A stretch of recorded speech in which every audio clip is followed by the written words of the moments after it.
Hello everyone, welcome to Come Sit at My Table. You know that this is November and we're getting close to Thanksgiving. Now, not everybody needs a huge turkey sitting on the table at Thanksgiving. There are times that there might only be one or two of you at the dinner, or maybe it's just a family of four and you know that you're not going to use up a ginormous turkey. So today, we're going to show you a way to have really good turkey any time of the year, but this is something you could do for Thanksgiving if there's just a small number of you going to be at the table for Thanksgiving dinner. Melissa and I love turkey and dressing. Well, I'll just tell you, turkey and dressing is my very favorite meal. If I could only eat one more meal the rest of my life, it would be turkey and dressing. And this is a great way to have turkey without having to fix a huge amount. So today, we're going to do turkey tenderloins with an onion and pepper balsamic glaze. Let's talk about what we're going to use to make our turkey dish today. We're going to start with 2 packs of turkey breast tenderloins. Now, these are Butterball, and I don't know if you can find a different brand or not, but that's what we use. We really do like these Butterball tenderloins, turkey tenderloins. It's a 24-ounce pack, and for this recipe, you're going to need 2 packs. That's going to give you 4 tenderloins. There are 2 tenderloins per pack. So we've already opened 1 pack, and I'm going to open the other pack in just a minute. But with 4 breast, that should give you, I'm going to say, at least 6 to 8 servings. I guess it depends on how hungry the people are that you're feeding. But this will feed Melissa and me for at least 3 meals, maybe 4. All right, we're going to fry those turkey breast tenderloins or cook them in a skillet with some salt and pepper, about 1/2 teaspoon of each, and in some olive oil. So the recipe has always called for a tablespoon. I have never measured it. I just put some olive oil in the skillet, put my turkey tenderloins in, and salt and pepper them. Now, once they have reached 165 degrees internal temperature, and you do need to make sure that they have come to the proper temperature. You don't want them raw in the middle. Then we're going to remove them from the skillet and make our onion and pepper balsamic glaze. Here's what we're going to use for that. We will add some more olive oil to the skillet with our chopped onion, and I'm using about 1/2 cup. And once that onion has been fried, pardon me, it is allergy season in Kentucky. Once that onion has been fried and it's soft and translucent, I'm going to add in 1 tablespoon of flour and cook that for about 1 to 2 minutes. That's to kind of make a roux so that we can thicken the glaze just a little bit so it will stick to our tenderloin once we slice it. Now, after we get that roux made, we'll add in 1.5 cups of chicken broth. We're going to add in our balsamic vinegar glaze. And we're going to add in some onion and pepper relish from Harry and David's. And let me stop here and say that we had a subscriber who sent us some Harry and David's onion and pepper relish, and we sure did appreciate that. Thank you so much for doing that. Also with this glaze, I'm going to tell you that Melissa and I found this at Costco. They were giving samples. You know how they give out samples? And they had some little pita bread you could dip in this. Oh my goodness. It was so good. But it is strong. So this is the first time I have used this brand in this recipe. Now, I normally use 1/2 cup of balsamic vinegar. I'm going to, and I have 1/2 cup measured out, but I'm going to start with about half of it. And then I'll taste it after I get the glaze made. If I think it needs the rest of it, I will add in the whole 1/2 cup. But because I'm using a new brand today, I just want to make sure. You can always add more. You can't take it out. Okay, so we're going to start by getting our turkey tenderloins in the skillet. And to do that, we just need to open them up. Make sure there's no fat or anything on them that needs to be taken off. Now I'm going to go over here real quick and put my olive oil in my skillet. And it says a tablespoon, but you know, I want to make sure that there's enough there for us to use to keep these from maybe scorching. And I'm just going to put these in my skillet. Let me get those others out of my pack just to make sure they're okay. If I can get under them. There's one of them. That one looks really good. Sometimes they have some fat or a piece of, I don't know, almost like a silvery membrane. That one looks really good too. I don't see anything on either one of those that needs to be taken off. So we can put those in just like they are. But if you get one out and it's got a little piece of fat or something on it, you can just trim that off. Okay, let's get our fire started. And I'm going to turn it on high just to get started because I want to make sure that they're frying really well. And then I will turn those down and let them fry on each side. I will start with probably about 4 to 5 minutes on each side once they start frying really well. And then I will check the internal temperature. So we will continue frying those and get them browned on both sides and make sure they've come to the right temperature. I forgot to salt and pepper the turkey tenderloins. So here I am back doing that. That was my salt. Here's my pepper. You can decide how much you want to use. If you think you don't want so much salt on it, then don't. It's fine. You put on it what you want. If you have problems with salt, then you don't have to use it at all. Just use the pepper if you want. So now we're going to cover them and we're going to let them start to cook in the skillet and we'll get them browned on both sides.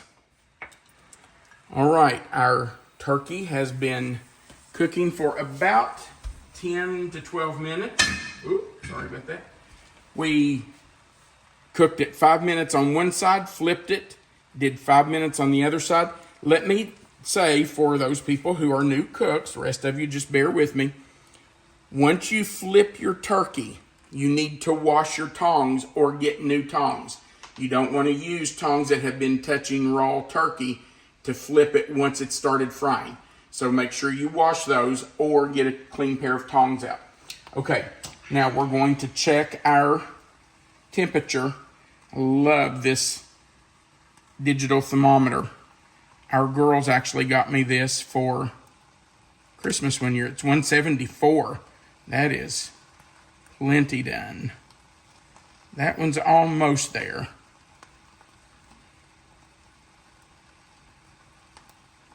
That one's there. Oh, there we go. And that one's there. Okay, so we're going to remove these to a plate.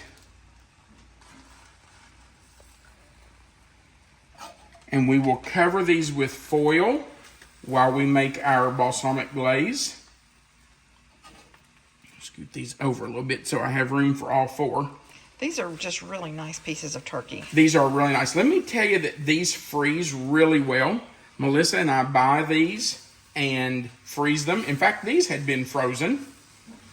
If we can catch them on sale, we buy them and keep them in the freezer so that when we want some turkey, all we have to do is pull it out, let it thaw. I'm going to turn that off for a minute while I cover this. All right, we're going to get these covered and then we'll get ready to make our glaze. Okay, our turkey is covered. And by the way, once you take your turkey out of the skillet and cover it with foil or whatever you're going to cover it with, it will continue to go up in temperature just a few degrees. So I might have let ours go just a hair too long. So I've added about a tablespoon more of olive oil, and I left in there the juice that was already in. And leave that in, and that would become part of our glaze. Okay, we want all those onions out of there. There we go. We're going to add some salt. And again, this is up to you. You put in the amount you want or none at all. And some pepper. And we're going to let those continue to cook. I'll just stir them around as they cook. We want them to get kind of translucent and make sure they're cooked through, because once we get our glaze made, we're going to be finished. And I'm just going to, as those are cooking, I'm just going to scrape a little bit and try to get up that browned part that's on the bottom of the skillet.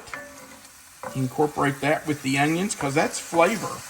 That brown part on the bottom is flavor. So don't get rid of that. Leave that in there. Our onions have been cooking for a couple of minutes. So I'm going to sprinkle in the flour. This is just all-purpose flour. And we want to stir that in, mix it in with that oil, that grease that's in there. And that's going to make a roux that will help thicken our glaze just a little bit. By the way, if your glaze gets a little too thick, you can always add more chicken broth or add a little water to it. It won't hurt it. Now we want to cook that flour for just a minute, because we don't want that raw flour taste in our glaze. So we're going to let that cook for just a minute before we add our chicken broth and our balsamic glaze and onion and pepper relish. All right, in goes our chicken broth. And now I really need to scrape the bottom of this pan. I want to get up as much of that brown, those brown bits on the bottom, as I can get up out off there. And that's one reason I'm using a flat-ended wooden spoon, so I can scrape this without damaging my skillet. If you don't have a nice wooden spoon that's got a flat end on it, it would be a really good investment for you to purchase. You don't have to spend a fortune on it. There's no reason to spend a fortune to buy a spoon. Now, there are some nice ones out there that you can spend a lot of money on, but just find a flat-ended wooden spoon. We'll see if we can find one online for Melissa to tag for you. I'm not sure if we can, but we'll look just to help you find one if you want that. Okay, now we're going to add our balsamic vinegar. And like I told you, I'm not adding it all. I'm going to add about half of it, just to see if I'm okay with that. And we're going to add our tomato and pepper relish. And I'm going to scrape pepper and onion relish. And I'm going to scrape all that out of there. These cute little spatula spoons were sent to us by one of our subscribers, Stephanie Trokey, I think. Stephanie, we sure do appreciate you sending those to us. Those are really nice. All right, so we want to get that stirred up. I think I'm going to switch to a whisk just to try to help me incorporate that. And we want to bring this to a boil and let it boil for about 4 to 5 minutes for it to kind of reduce a little bit and maybe to thicken some with that roux that we made. Have we always used the pepper and onion relish? No, and that's a good point. This is the first time I've used the pepper and onion relish. We normally use some kind of a berry jam, or, well, yeah, we always use a jam. Our youngest daughter is a raspberry lover, so a lot of times we have always used raspberry jam, seedless raspberry jam. But we have also used spicy chili jam or spicy chili sauce. That's really good. A pineapple jam is really good in it. So you can decide what you want to use. If you can't get the Harry and David's onion and pepper relish, you don't have to use that. And it doesn't have to be Harry and David's either. No, if you can find an onion and pepper relish that you want to use, then do that. But, that's your choice. You decide which flavor of jam or sauce you'd like to use. All right, we're going to let this come to a boil, and we'll boil it for about 4 to 5 minutes. All right, our sauce is ready. Our turkey is ready. And now I'm slicing the turkey, and I like to slice it in medium thickness slices. I don't like a real thin slice of turkey. I want people to know what they have. So just slice that. See this piece right here? That's the end of it. That's not going to look very good on your plate. So it just goes over there. Have you ever heard the term, to the cook goes the spoils? That's the spoils. That goes to the cook. All right. Looks like here. Ooh, yum. Look how moist. Oh, I'm telling you, it is so moist and juicy. Let me just show. Look at that. Oh my, this is going to be fantastic. That might have to be part of spoils too. It just is. Okay. Now, let me rinse my fingers. And I'm going to grab our sauce.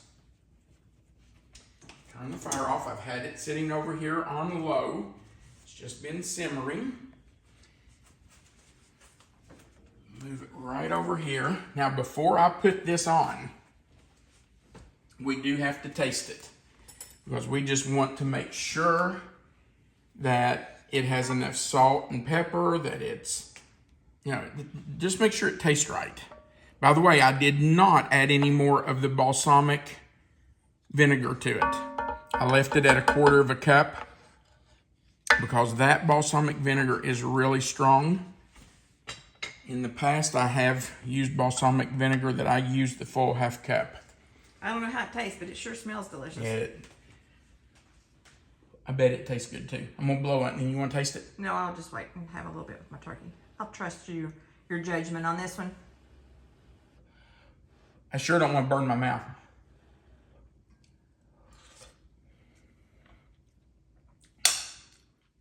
Good stuff. Oh my goodness. Does it need any know more what? of the balsamic? Nope. That's just the right amount of the balsamic vinegar. I taste the onion and pepper relish, the Harry and David's. I taste that tomato taste, but it's very, very light. It'll be yummy. So here's what I do. I put just a small amount over the turkey tenderloins just for presentation. Because there may be people who just aren't crazy about it and don't want it to cover theirs. So I put just a little bit. Then the rest of it will be served on the side at the table if people want to put more on theirs. We're in that more category, aren't we, baby? We are in the more category. We will be happy to pour some more on ours. Get a little bit back here on those. Because we do like but honestly, the this glaze.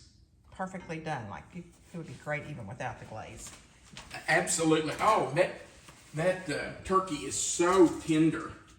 Oh, it's just absolutely delicious.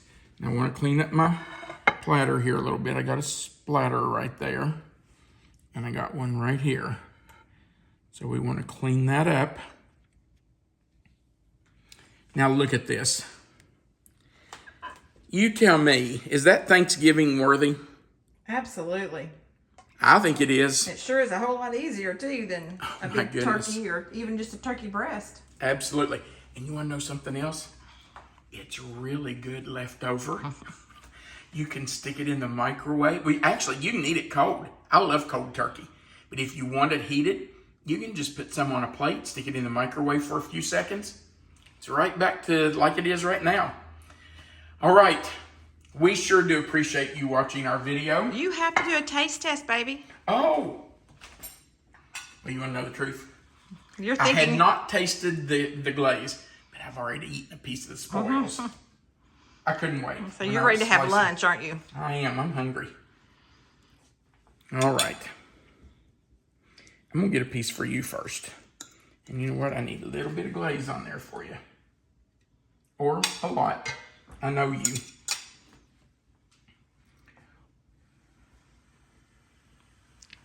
I think it'll be good. It's a little spicy. I really like that onion and pepper relish in there. We may not go back to raspberry or pineapple jam. Or the spicy chili jam. That's so good. Oh my goodness, that's fantastic. Thank you, baby. Well done, babe. Good job. Thank you. Wow. I don't care how many people you're having for Thanksgiving. You should have that on the table. That is just delicious.